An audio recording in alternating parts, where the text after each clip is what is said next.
Hey, good morning, guys. Back with some more Ramona the Pest. This is Chapter 7, The Day Things Went Wrong.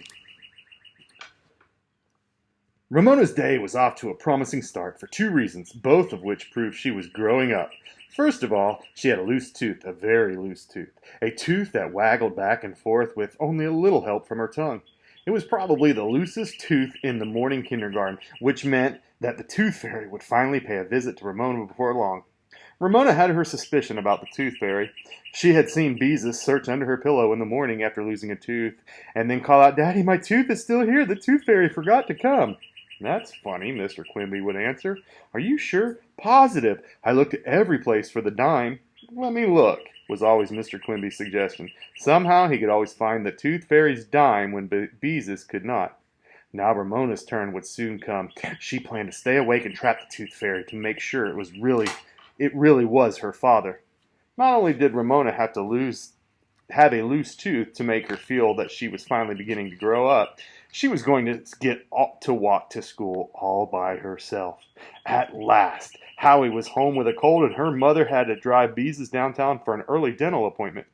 "Now, Ramona," said Mrs. Quimby as she put on her coat, "I'm going to trust you to stay all by yourself for a little while before you start to school. Do you think you can be a good girl?"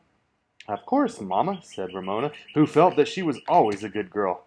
"Now you be sure and watch the clock," said Mrs. Quimby, "and leave for school at exactly 8:15. "Yes, Mamma." "And look both ways before cross the street." "Yes, Mamma." Mrs. Quimby kissed Ramona goodbye, "and be sure to close the door behind you when you leave." "Yes, Mamma," was Ramona's tolerant answer. She could not see why her mother was anxious. When Mrs. Quimby and Beezus had gone, Ramona sat down at the kitchen table to waggle her tooth and watch the clock. The little hand was at 8 and the big hand was at 1. Ramona wiggled her tooth with her finger. She wiggled it with her tongue, back and forth, back and forth. The big hand crept to 2. Ramona took hold of her tooth with her fingers, but as much as she longed to surprise her mother with an empty space in her mouth, actually pulling the tooth was too scary. She went back to wiggling. The big hand moved slowly to 3. Ramona continued to sit on the chair, wiggling her tooth and being a very good girl as she had promised. The big hand crawled along to 4. When it reached 5, Ramona knew that it would be 8:15 and time to go to school. A quarter was 25 cents. Therefore, 8:15 was 25 minutes after 8. She had figured the answer out all by herself. At last, the big hand crawled to 5. Ramona slid off the chair and slammed the door behind her as she started off to school alone. So far, so good. But as soon as Ramona reached the sidewalk, she realized that something was wrong.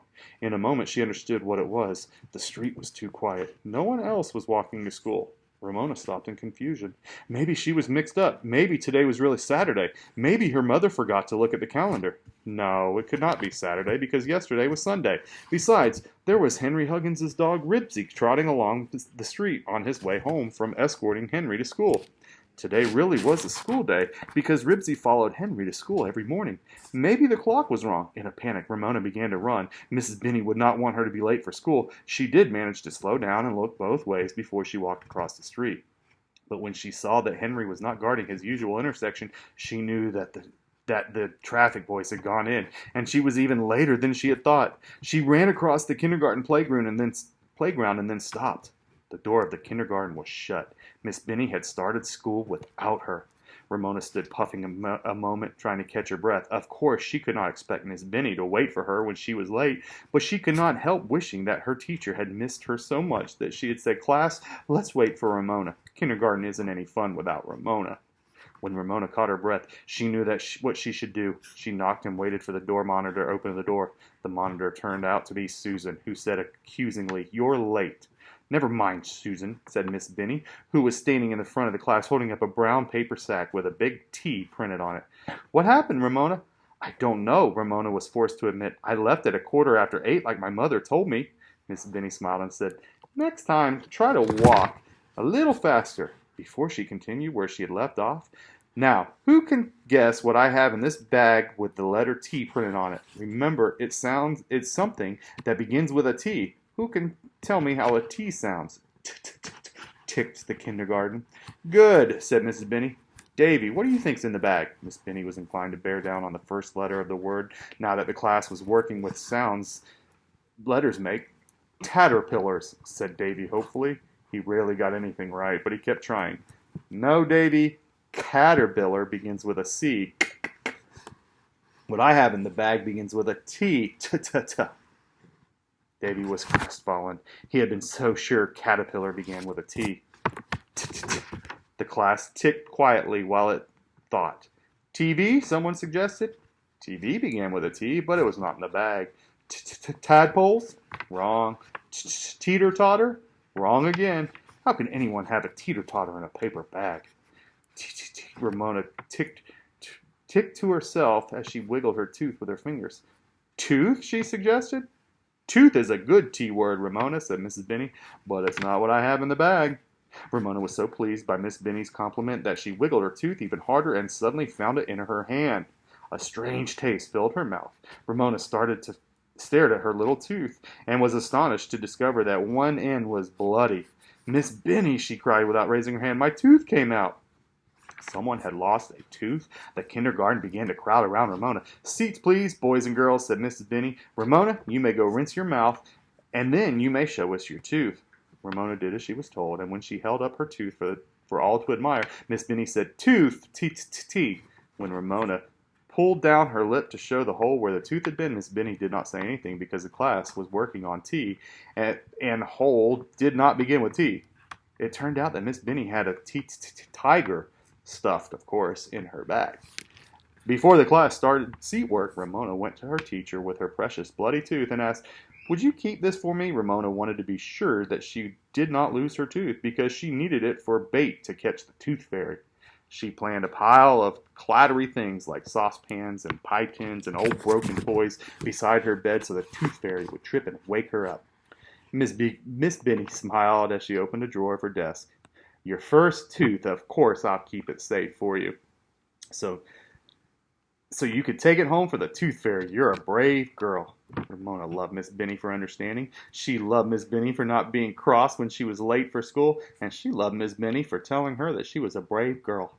Ramona was so happy that the morning went quickly. Seat work was unusually interesting. The kindergarten now had sheets of pictures, 3 to a row, printed in purple ink by a ditto machine. One row showed a top, a girl, and a toe. The kindergarten was supposed to circle the top and the toe because they both began with T, and cross out the girl because girl began with a different sound. Ramona dearly loved to circle and cross out, and was sorry when recess came. Want to see where my tooth was? Ramona asked Eric J. when the class had finished with T for the day, and had gone out to the playground. She opened her mouth and pulled down her lower lip. Eric J. was filled with admiration. Where your tooth is all bloody, he told her. The glory of losing a tooth. Ramona ran over to Susan. You want to see where my tooth was? She asked. No, said Susan. I'm glad you were late because I got to open the door my very first day as door monitor. Ramona was indignant that Susan had refused to admire the bloody hole in her mouth. No one else bravely had lost a tooth during kindergarten. Ramona seized one of Susan's curls and carefully, not to pull hard enough to hurt Susan, she stretched it out and let it spring back.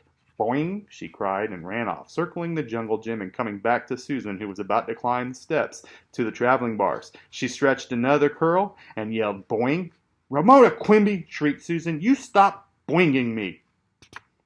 Ramona was filled with glory of losing her first tooth and the love of her teacher. Miss Benny had said she was brave. This day was the most wonderful day in the world. The sun shone, the sky was blue, and Miss Benny loved her. Ramona flung her arms and circled the jungle gym once more on her feet, light with joy. She swooped toward Susan, stretched a curl, and uttered a long, drawn-out boing.